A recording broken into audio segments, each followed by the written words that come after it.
So hi hello friends, అందరికీ నమస్తే. ఎలా ఉన్నారు మిత్రులందరికీ నమస్కారం. Friends, Andhra Pradesh teacher eligibility test టెట్కి సంబంధించి ఏ విధంగా ఆన్లైన్ అప్లికేషన్ చేయాలనేది ఈ వీడియోలో మనం తెలుసుకునే ప్రయత్నం అయితే చేద్దాం. ఫ్రెండ్స్, నేను రైల్ ట్రావెల్లో ఉన్నాను, కాస్త డిస్టర్బెన్స్ అయితే వస్తుంది, అడ్జస్ట్ అవుతారని చెప్పేసి కోరుకుంటున్నాను. ఫ్రెండ్స్, అఫీషియల్ వెబ్సైట్ లింక్ డిస్క్రిప్షన్లో ఇచ్చాను. ఈ వీడియో టైటిల్ మీద టచ్ చేయగానే మీకు ఈ విధంగా ఒక వెబ్సైట్ అయితే రావడం జరుగుతుంది. వెబ్సైట్ వచ్చిన తర్వాత మనకి ఇంటర్ఫేస్ వచ్చేసరికి ఈ విధంగా చూపించడం జరుగుతుంది. మనకి లాస్ట్లో హెల్ప్ లైన్ నెంబర్స్ కూడా ప్రొవైడ్ చేశారు. ఒకసారి పైకి స్క్రోల్ చేసిన తర్వాత మనకి ఇక్కడ క్లారిటీగా చూడండి, సిలబస్కి సంబంధించి కానివ్వండి, నోటిఫికేషన్కి సంబంధించి కానివ్వండి, అన్ని అప్డేట్స్ కూడా ఇక్కడైతే ప్రొవైడ్ చేయడం జరిగింది. ఫస్ట్ ఇక్కడ మనం చేయవలసిన పని ఏంటంటే రిజిస్టర్ హియర్ అని చెప్పేసి కనిపిస్తుంది కదా, రిజిస్టర్ హియర్ అనే ఆప్షన్ మీద క్లిక్ చేసిన తర్వాత మీ ఆధార్ నెంబర్ ఎంటర్ చేయండి. ఆధార్ నెంబర్ ఎంటర్ చేసిన తర్వాత ఇక్కడ ఒక వెరిఫికేషన్ కోడ్ అయితే రావడం జరుగుతుంది కదా, ఆ వెరిఫికేషన్ కోడ్ అయితే ఎంటర్ చేసి ఇక్కడ సబ్మిట్ చేయవలసి ఉంటుంది. ఆల్రెడీ ఇదివరకు ఎవరైతే టెట్కి సంబంధించి డిఎస్సికి సంబంధించి ఆన్లైన్ అప్లికేషన్ చేసుకున్న అభ్యర్థులు ఉన్నారో వాళ్ళకి సంబంధించిన రిజిస్ట్రేషన్ ఐడి అనేది ఇక్కడ చూపించడం జరుగుతుంది. ఒకవేళ మీరు కొత్తగా DEd first year, DEd second ఇయర్లో ఉండి ఈ టెట్కి సంబంధించి అప్లై చేస్తున్నట్లయితే కొత్తగా రిజిస్ట్రేషన్ మీ డీటెయిల్స్తో చేసుకోవాల్సి ఉంటుంది. ఆల్రెడీ ఎవరైతే ఇదివరకు టెట్ డిఎస్సికి అప్లై చేస్తున్నారో వాళ్ళకి సంబంధించి ఈ విధంగా యూజర్ నేమ్ అనేది టీడీ అని చెప్పేసి రావడం జరుగుతుంది. గైస్, ఇక్కడ ఫర్గాట్ పాస్వర్డ్ అనే ఆప్షన్ యూస్ చేసుకుని మీ పాస్వర్డ్ అనేది మీకు నచ్చినట్టు సెర్చ్ చేసుకునే అవకాశం అయితే ఉంటుంది. ఓకే, మనం వెబ్సైట్ మెయిన్ పేజ్లోకి వచ్చిన తర్వాత ఇక్కడ ఫర్గాట్ పాస్వర్డ్ అనే ఆప్షన్ ఉంటుంది. ఇక్కడ నుంచి కూడా మీకు పాస్వర్డ్ అనేది గుర్తు లేకపోతే చేంజ్ చేసుకునే అవకాశం అయితే ఉంటుంది. మీ ఆధార్ నెంబర్ ఎంటర్ చేయండి, మీ క్యాండిడేట్ ఐడి ఎంటర్ చేయండి. టీడీ అని చెప్పేసి ఉంటుంది కదా, అదే క్యాండిడేట్ ఐడి. మీ ఆధార్ నెంబర్ అది ఎంటర్ చేసిన తర్వాత గెట్ ఓటీపీ మీద క్లిక్ చేసినట్లయితే మీ రిజిస్టర్ మొబైల్ నెంబర్కి ఓటీపీ అయితే రావడం జరుగుతుంది. ఆ ఓటీపీని ఇక్కడ ఎంటర్ చేయండి. ఎంటర్ చేసి మీకు నచ్చిన పాస్వర్డ్ అనేది 2 సార్లు ఎంటర్ చేసి సబ్మిట్ చేసినట్లయితే సక్సెస్ఫుల్లీ అప్డేటెడ్ అని చెప్పేసి ఈ విధంగా మనకి ఒక కొత్త విండో అయితే రావడం జరుగుతుంది. ఫ్రెండ్స్, ఇక్కడికి మనకి ఒక స్టెప్ అనేది కంప్లీట్ అయింది. ఇప్పుడు డైరెక్ట్గా వెబ్సైట్లోకి లాగిన్ అవ్వాలి. లాగిన్ అవ్వాలంటే వెబ్సైట్ ఓపెన్ చేసిన తర్వాత పైన 3 అడ్డగీతలు అనేవి కనిపిస్తున్నాయి కదా, ఆ 3 అడ్డగీతల మీద క్లిక్ చేసినట్లయితే ఈ విధంగా క్యాండిడేట్ లాగిన్ రావడం జరుగుతుంది. క్యాండిడేట్ లాగిన్ మీద క్లిక్ చేసినట్లయితే మీ క్యాండిడేట్ ఐడి ఏదైతే ఉందో టీడీ అని చెప్పేసి రావడం జరుగుతుంది కదా, టీడీతో స్టార్ట్ అవుతుంది, అది ఎంటర్ చేయండి. మీ పాస్వర్డ్ అనేది ఇక్కడ ఎంటర్ చేయండి. ఒకవేళ మీరు పాస్వర్డ్ అనేది మర్చిపోయినట్లయితే ఫర్గాట్ పాస్వర్డ్ ఆప్షన్ క్లిక్ చేసుకుని పాస్వర్డ్ చేంజ్ చేసుకుని ఇక్కడ ఎంటర్ చేసుకోవచ్చు.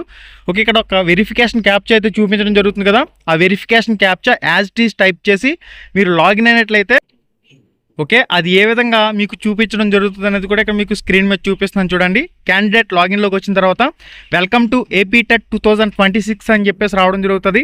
ఇక్కడ లెఫ్ట్ సైడ్లో చూడండి క్యాండిడేట్ సర్వీసెస్ అని చెప్పేసి మనకు ఆప్షన్ అయితే రావడం జరుగుతుంది కదా, ఈ సర్వీసెస్ అనే ఆప్షన్ మీద క్లిక్ చేసినట్లయితే one time registration, TET application form, print application అని చెప్పేసి ఇక్కడ ఆప్షన్లు అయితే చూపిస్తుంది. ఫస్ట్ మీరు ఏం చేయాలంటే వన్ టైం రిజిస్ట్రేషన్ అనే ఆప్షన్ మీద క్లిక్ చేసుకుని ఆల్రెడీ ఇది వరకు మీరు టెట్ డిఎస్సికి సంబంధించి అప్లై చేసిన వాళ్ళైతే మీ డీటెయిల్స్ అన్నీ కూడా ఇక్కడ రావడం జరుగుతాయి.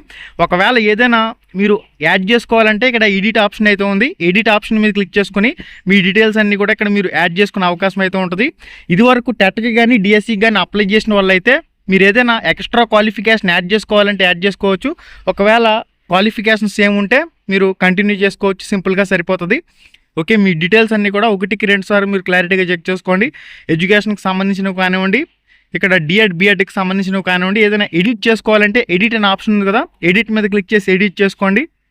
ఫ్రెండ్స్, నెక్స్ట్ స్టెప్లో ఇక్కడ మీ డీటెయిల్స్ అన్నీ కూడా ఒక చెక్ మార్క్ తీసుకుంటుంది, అంటే ఈ డీటెయిల్స్ అన్నీ కూడా కరెక్ట్గానే ఉన్నాయని చెప్పేసి ఇక్కడ వెరిఫికేషన్ అండ్ కరెక్ట్ అనే ఆప్షన్ మీద క్లిక్ చేయండి. మీ స్టడీ డీటెయిల్స్ దగ్గర కూడా వెరిఫికేషన్ అండ్ కరెక్ట్ మీద క్లిక్ చేయండి. నెక్స్ట్ మీ ఇంటర్మీడియట్కి సంబంధించి 10th క్లాస్కి సంబంధించి ఇక్కడ అన్నీ కూడా చూపిస్తుంది.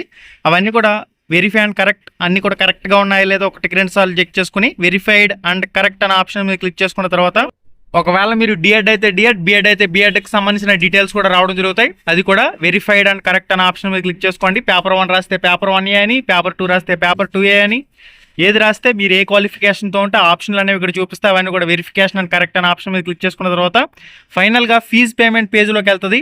ఫీజ్ పేమెంట్ పేజ్లోకి వెళ్ళిన తర్వాత అక్కడ మీరు సింపుల్గా ఫీజ్ పేమెంట్ అనేది కంప్లీట్ చేసినట్లయితే మీ ప్రింట్ అప్లికేషన్ అనేది ఇక్కడ రావడం జరుగుతుంది. ఆ అప్లికేషన్ మీరు ప్రింట్ తీసుకుంటే సరిపోతుంది. ఇది గైస్ కంప్లీట్గా సింపుల్గా ఆన్లైన్ అప్లికేషన్ అనేది మీ మొబైల్లోనే చేసుకోవచ్చు. ఆల్రెడీ ఇది వరకు టెట్ డిఎస్సికి సంబంధించి అప్లై చేసిన వాళ్ళు చాలా సింపుల్గానే ఉంది ప్రాసెస్ అనేది. ఫ్రెండ్స్, నేను మన స్టూడియోకి రీచ్ అవ్వడానికి ఇంకా ఒక 2 days అయితే పడుతుంది కాబట్టి నేను రీచ్ అయిన తర్వాత కంప్లీట్గా స్టెప్ బై స్టెప్ మళ్ళీ మీకు ఆన్లైన్ అప్లికేషన్ వీడియో చేసే ప్రయత్నం అయితే చేస్తాను. ఆల్రెడీ ఏ విధంగా అప్లై చేయాలనేది మీకు క్లారిటీగా ఎక్స్ప్లెయిన్ చేయడం జరిగింది. ఇంకా మీకు అర్థం కాకపోతే కామెంట్ రూపంలో పోస్ట్ చేయండి, నేను రిప్లై ఇచ్చే ప్రయత్నం అయితే చేస్తాను. ఇంకొకటి ఏంటంటే చాలామంది డిఎడ్ ఫస్ట్ ఇయర్ వాళ్ళు, డిఎడ్ సెకండ్ ఇయర్ వాళ్ళు మేము ఫస్ట్ సెమ్లో ఉన్నాం, సెకండ్ సెమ్లో ఉన్నాం, టెట్ రాయొచ్చా అని చెప్పేసి అడుగుతూ ఉన్నారు. మీరు శాంపుల్గా టెట్ ఎగ్జామ్ రాయాలంటే మీరు డిఎడ్ ఫస్ట్ ఇయర్లో ఉన్న, సెకండ్ ఇయర్లో ఉన్న ఆన్లైన్ అప్లికేషన్ అయితే చేసి ఎగ్జామ్ అయితే రాయొచ్చు. ఇక్కడ మనకి ఫైనల్ ఇయర్ స్టూడెంట్స్ ఎలిజిబుల్ అని చెప్పేసి ఇస్తూ ఉన్నాడు. అయితే మీరు ఫస్ట్ ఇయర్ సెకండ్ ఇయర్ అయినప్పటికీ కూడా శాంపుల్గా మీరు ఎగ్జామ్ రాయాలంటే కంపల్సరీగా అప్లై చేసుకుని రాయండి, నో ప్రాబ్లం. ఓకే గైస్, మళ్ళీ వీడియోలో మళ్ళీ కలుసుకుందాం. శుభం, ధన్యవాదాలు.